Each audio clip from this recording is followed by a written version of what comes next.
Hello everyone, I am Astha. Welcome to our YouTube channel Government Job Genuine Notification. आज हम TGT teacher के बारे में बात करेंगे। TGT teacher, trained graduate teacher. और क्या आप जानते हैं एटॉमिक एनर्जी एजुकेशन सोसाइटी, जिसको कि हम परमाणु ऊर्जा शिक्षण संस्था कहते हैं, इसमें भी आप गवर्नमेंट टीचर बन सकते हैं, सरकारी शिक्षक आप बन सकते हैं।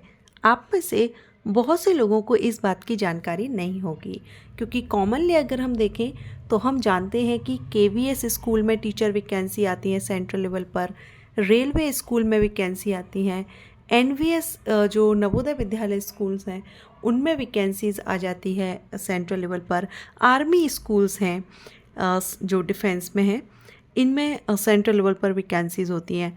लेकिन जो अभी हम देख रहे हैं परमाणु ऊर्जा शिक्षण संस्थान, इसके बारे में बहुत से कैंडिडेट को जानकारी नहीं है।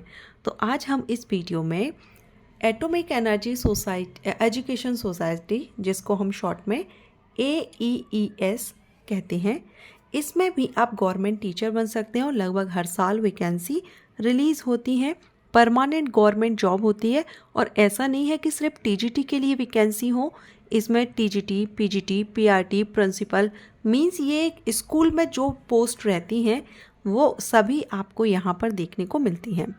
तो अभी इसका एक नया नियम, नया रूल आया है, उसके अकॉर्डिंग हम TGT के लिए क्या सब्जेक्ट कॉम्बिनेशन है एंड ऑल TGTs, जिसमें लगभग सभी सब्जेक्ट्स को हम इस वीडियो में कवर करेंगे।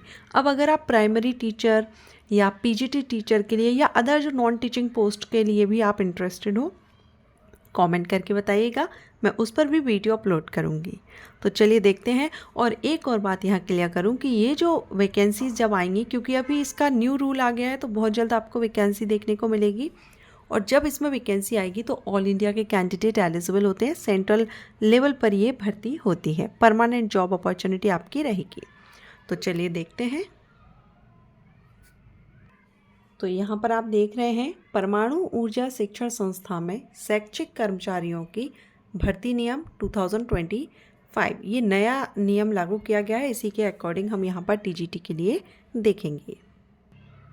तो यहाँ पर हम देखेंगे नेम ऑफ द पोस्ट, कौन कौन सी पोस्ट है। तो ये ट्रेंड ग्रेजुएट टीचर में हम जो लैंग्वेजेस हैं, Hindi, English, Sanskrit, Marathi, Tamil and any other जो भी रीजनल लैंग्वेजेस हों, mathematics, physics, chemistry, biology, social science, computer science, art, PET and male female दोनों की, और librarian. Okay, number of post आप देख रहे हैं अभी जो 2025 के अकॉर्डिंग इन्होंने बताया कि यहाँ पर 638 रहेंगी, लेकिन which is subject to variation depending on workload. इसके बाद क्लासिफिकेशन, तो आप सभी जानते हैं ये जो पोस्ट होती है TGT की, ये ग्रुप B की पोस्ट होती है।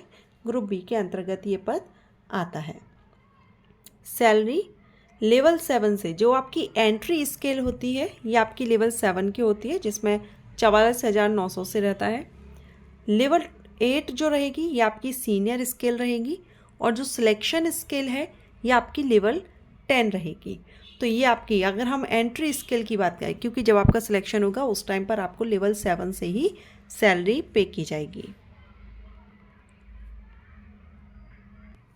एज लिमिट की बात करेंगे तो अगर आप AEES में बनना चाहते हैं TGT, तो इसमें आपकी एज देखिए, डायरेक्ट रिक्रूटमेंट परमानेंट जॉब के लिए नॉट एक्सीडिंग 35 ईयर, 35 साल से ज़्यादा आपकी उम्र नहीं होना चाहिए।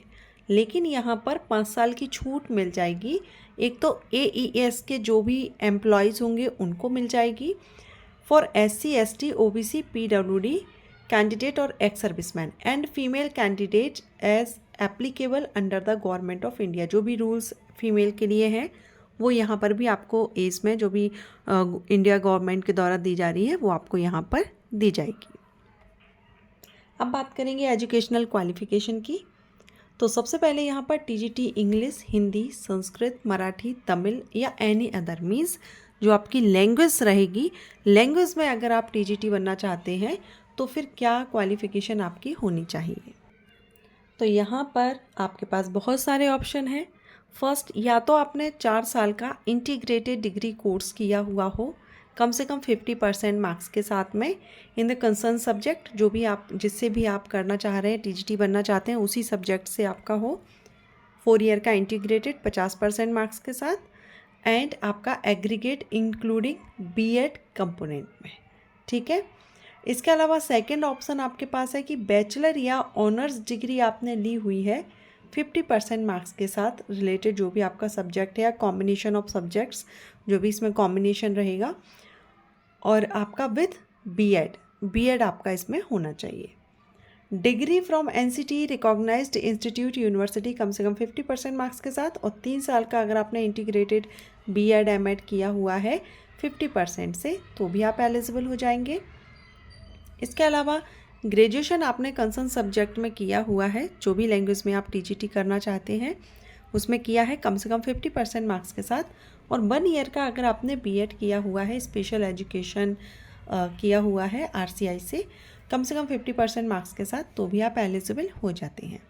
इसके बाद है कि अगर आपके पास ये क्वालिफिकेशन नहीं है तो पोस्ट ग्रेजुएशन भी अगर आपने कंसर्न सब्जेक्ट में किया हो, जैसे हिंदी के बनना चाहते हैं तो हिंदी में आपने पीजी किया हो 50% से, एंड 3 ईयर का इसमें आपका जो इंटीग्रेटेड बीएड एमएड हो 50% से, तो भी आप एलिजिबल हैं। सेकंड पार्ट आप इसमें आप देखेंगे कि qualified in the central teacher eligibility test. पहले तो हमने ये एकेडमिक क्वालिफिकेशन देखी, इनमें से कोई एक आपके पास होना चाहिए। उसके बाद फिर यहाँ पर आपकी आ जाती है कि ये सेंट्रल लेवल की टीचर है, तो सेंट्रल लेवल पर जब आप टीचिंग के लिए अप्लाई करते हैं तो सीटेट होना ज़रूरी है, तो सीटेट क्वालिफाई आपका होना चाहिए। And competence to teach through English और हिंदी लैंग्वेज, आपको हिंदी और इंग्लिश दोनों ही लैंग्वेजेस में पढ़ाना भी आना चाहिए। तो ये तो हो गया आपकी क्वालिफिकेशन। अब post wise language are as under for TGT English, तो studied English as an elective या फिर main subject in at least 3 year या 6 सेमेस्टर ऑफ द कोर्स। जो ग्रेजुएशन हमारा होता है, ग्रेजुएशन आपने इंटीग्रेटेड किया हो या आपने 3 साल का ग्रेजुएशन किया हो, उसमें आपका अगर आप टीजीटी इंग्लिश के बनना चाहते हैं इंग्लिश सब्जेक्ट में, तो फिर आपने या तो आपका मेन सब्जेक्ट इंग्लिश होना चाहिए टीजीटी ग्रेजुएशन लेवल पर, या फिर आपका इलेक्टिव सब्जेक्ट आपका हो, मीन्स इंग्लिश आपका सब्जेक्ट रहना चाहिए ग्रेजुएशन लेवल पर 3 साल में, या आपने इंटीग्रेटेड किया है तो 4 साल में, ठीक। इसके अलावा यहाँ पर है फॉर टीजीटी हिंदी और संस्कृत के लिए, तो इसमें हिंदी या फिर संस्कृत से आपका इलेक्टिव या मेन सब्जेक्ट होना चाहिए, सेम वही यहाँ पर बताया गया है, ठीक है। टीजीटी मराठी के लिए आपका मराठी होना चाहिए, तो ये सब आप यहाँ पर देख लेंगे। जिस भी सब्जेक्ट से आप कर रहे हैं वो आपका चाहे इलेक्टिव सब्जेक्ट हो या मेन सब्जेक्ट हो, ग्रेजुएशन लेवल पर आपका वो सब्जेक्ट होना चाहिए। तो ये तो ही लैंग्वेजेस की बात। अब वो कैंडिडेट जिन्होंने बीएड स्पेशल एजुकेशन में किया हुआ है, उनको आफ्टर अपॉइंटमेंट एक एनसीटी के द्वारा रिकॉग्नाइज्ड यहाँ पर एक 6 मंथ का स्पेशल प्रोग्राम होता है इन एलिमेंट्री एजुकेशन, वो आपको करना होता है। ये सिर्फ उन्हीं को करना होता है जिनका बीएड स्पेशल एजुकेशन में है। बाकी अगर आपके पास एक्सपीरियंस है तो ये डिज़ायरेबल में है, आपको इसका बेनिफिट मिल जाएगा, प्रेफरेंस आपको मिल जाएगा अगर आप एक्सपीरियंस होल्डर हैं, और कंप्यूटर की नॉलेज अगर आपको आती है तो ये दोनों ही कंडीशन में आपको इसका बेनिफिट मिल जाएगा। अब बात करेंगे TGT math, physics, chemistry and biology और सोशल साइंस। तो या तो आपने 4 ईयर इंटीग्रेटेड डिग्री कोर्स किया हो 50% मार्क्स के साथ में प्लस बीएड हो, ठीक है। और इसमें भी आपका जिस भी सब्जेक्ट से कर रहे हैं, जैसे मैथ से है तो मैथ आपका एज अ सब्जेक्ट रहा हो, फिजिक्स रहा हो, केमिस्ट्री, जिस भी सब्जेक्ट के टीचर बनना चाहते हैं आप, तो उससे आपने ग्रेजुएशन चाहे इंटीग्रेटेड कोर्स हो, चाहे आपने बैचलर या ऑनर्स डिग्री ली हुई हो, 50% मार्क्स के साथ होना चाहिए, ओके। प्लस बीएड इसमें ज़रूर दिया गया है, बीएड आपको होना है। सो बीएड डिग्री आपका एनसीटीई रिकॉग्नाइज्ड इंस्टीट्यूट से 50% मार्क्स के साथ होना चाहिए। इसके बाद 3 साल का अगर आपने बीएड एमएड भी किया है तो भी आवेदन करेंगे, किसके साथ में, बैचलर या ऑनर डिग्री वालों के लिए। And 1 year B Ed special education भी आपने 50% से किया है तो भी एलिजिबल रहेंगे। तो इसमें भी आपका टीजीटी जिस भी सब्जेक्ट के टीचर बनना चाहते हैं, सिंपल सी बात है, उसी सब्जेक्ट से आपका ग्रेजुएशन हो 50% कम से कम, प्लस बीएड आपका होना चाहिए, फिर चाहे स्पेशल एजुकेशन में हो, ठीक है। इसके बाद यहाँ पर आपको सीटेट क्वालिफाई सभी में होना चाहिए, क्योंकि सेंट्रल टीचर है तो ये तो आप किसी भी सब्जेक्ट के टीजीटी के लिए अप्लाई कर रहे हो, सीटेट आपका क्वालिफाई होना चाहिए। अगर आपने स्पेशल, अगेन यहाँ पर वही कंडीशन होगी कि अगर आपने बीएड स्पेशल एजुकेशन में किया है तो आपको अगेन यहाँ पर 6 मंथ की स्पेशल प्रोग्राम होता है एलिमेंट्री एजुकेशन में, वो आपको यहाँ करना होगा। नेक्स्ट अगर हम पोस्ट वाइज इलेक्टिव सब्जेक्ट वगैरह देखें तो टीजीटी मैथ फिजिक्स के लिए आप देख रहे हैं, मैथमेटिक आपका इलेक्टिव सब्जेक्ट हो या मेन सब्जेक्ट हो, तीनों ईयर में 6 सेमेस्टर में। फिजिक्स के लिए कर रहे हैं तो फिजिक्स एटलीस्ट 1 ईयर, देखिए मैथ है यहाँ पर, मैथमेटिक का यहाँ पर देख रहे हैं आप, physics at least 1 year any 2 semester of the course. Physics आपने कम से कम 2, जैसे मैथमेटिक आपका तीनों में हो, फिर फिजिक्स आपका कम से कम 1 साल में, तो आपने 1 साल तो फिजिक्स आपने पढ़ा ही हो, and 1 out the chemistry, electronics, computer science, statistic, कम से कम 1 साल में इनमें से कोई एक आपका सब्जेक्ट रहा हो। The candidate who studied under choice based credit CBCS with the above subject are also eligible to apply. तो ये हो गया। इसके बाद कैंडिडेट विथ BSc ऑनर्स, तो इन फिजिक्स और chemistry are not eligible for the post of TGT math और physics. यहाँ पर टीजीटी मैथ और फिजिक्स की हम बात कर रहे हैं, तो अगर आपने BSc फिजिक्स या chemistry, candidate with BSc honours in physics और केमिस्ट्री, फिजिक्स से किया हो या केमिस्ट्री से, are not eligible for the post of TGT math physics, math physics के लिए एलिजिबल नहीं होगा। लेकिन ये अभी हमने जो देखा कि आपने मैथ तो तीनों सब्जेक्ट में होना चाहिए, तीनों ईयर में मैथ होना चाहिए, ये हम मैथ और फिजिक्स के टीजीटी की बात कर रहे हैं, ध्यान रखिएगा। तो मैथ के या फिर फिजिक्स के आप टीचर बनना चाहते हैं टीजीटी, तो मैथ आपका 3 साल में होना चाहिए, फिजिक्स कम से कम आपका 3 साल में से 1 साल तो आपने फिजिक्स पढ़ाई हो, और 1 साल ही आपने इनमें से कोई एक सब्जेक्ट पढ़ा हो, तो आप मैथमेटिक या फिजिक्स के टीजीटी के लिए एलिजिबल हो जाएंगे। इसके बाद केमिस्ट्री और बायोलॉजी के लिए देखेंगे तो candidate should have studied biology, life science, botany, zoology as honours या फिर मेन सब्जेक्ट आपका हो 3 साल में, ओके। एंड यहाँ पर combination of subject for at least 1 year और एनी 2 सेमेस्टर, यानी अब यहाँ पर जो सब्जेक्ट कॉम्बिनेशन दिए गए हैं ये तो मेन सब्जेक्ट हो गए, ये सब्सिडरी सब्जेक्ट्स दिए गए हैं जो आपके कम से कम 1 साल पर, तो 1 साल में 3 साल का जो ग्रेजुएशन है उनमें से 1 साल आपने ये सब्जेक्ट जरूर पढ़ी हो। कौन कौन से हैं, जैसे biology, life science, chemistry, botany, zoology हो गया इसका।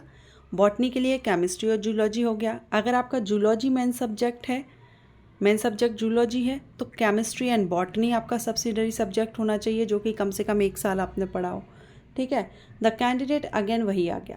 अब सोशल साइंस के लिए देखेंगे तो सोशल साइंस में studied any 2 subjects out of history, geography, economics, political science during graduation, out of which one must be either history or geography in the at least 3 year. तो इनमें से कोई 2 सब्जेक्ट आपने 3 साल का जो ग्रेजुएशन है तीनों साल में आपने पढ़ा हो, कोई 2 सब्जेक्ट जो अभी हमने ऊपर देखे, इनमें से कोई 2 सब्जेक्ट आपके पढ़े हुए होना चाहिए तीनों साल में एज एन इलेक्टिव या फिर main subject, and the second subject for the last 1 year any 2 semester.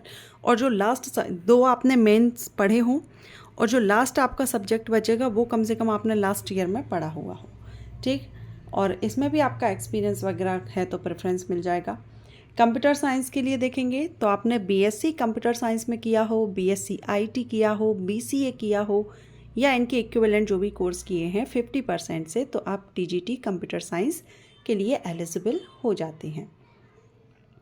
अब इसमें आप देखेंगे कि TGT कंप्यूटर साइंस के लिए इन्होंने यहाँ B.Ed 50%, क्योंकि ये क्वेश्चन आता है, काफ़ी आता है कि कंप्यूटर साइंस के टीचर के लिए भी B.Ed ज़रूरी है क्या, तो टीचिंग के लिए आपको B.Ed ज़रूरी है। कुछ टीचिंग जैसे कि म्यूज़िक वगैरह है, डांसिंग है, वहाँ पर आपका B.Ed नहीं लगता है, लेकिन बाकी जो सब्जेक्ट के टीचर आप बन रहे हैं तो उसमें आपको B.Ed कंपलसरी है।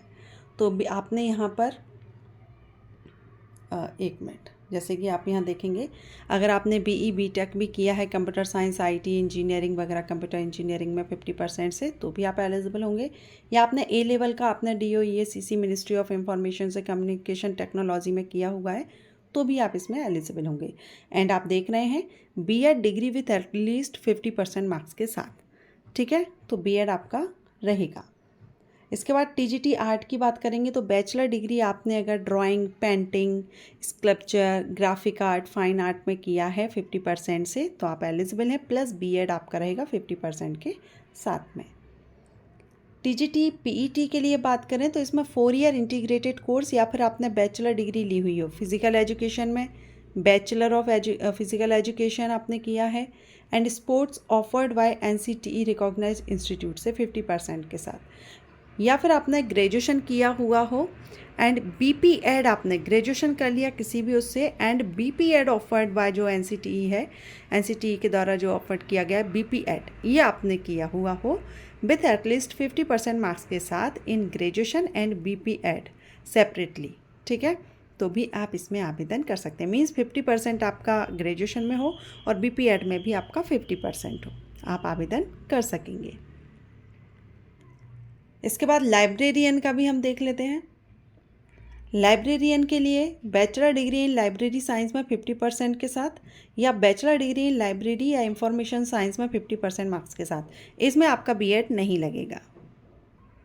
अब देखिए, इसमें आपका प्रोबेशन पीरियड 2 साल का होता है, ठीक है, और रिक्रूटमेंट क्या होता है, तो देखिए जो ये लैंग्वेजेस के टीचर अगर आप बनते हैं और उसमें भी आप फिजिक्स, मैथ, केमिस्ट्री, बायोलॉजी, इनके अगर आप टीचर बनते हैं तो इसमें तो जो डायरेक्ट ये प्रमोशन के थ्रू भी भर्ती होती है, डिपार्टमेंटल एग्जामिनेशन के थ्रू, और 66% जो रहेंगे ना, ये आपके डायरेक्ट फ्रेशर कैंडिडेट के लिए वैकेंसी होंगी।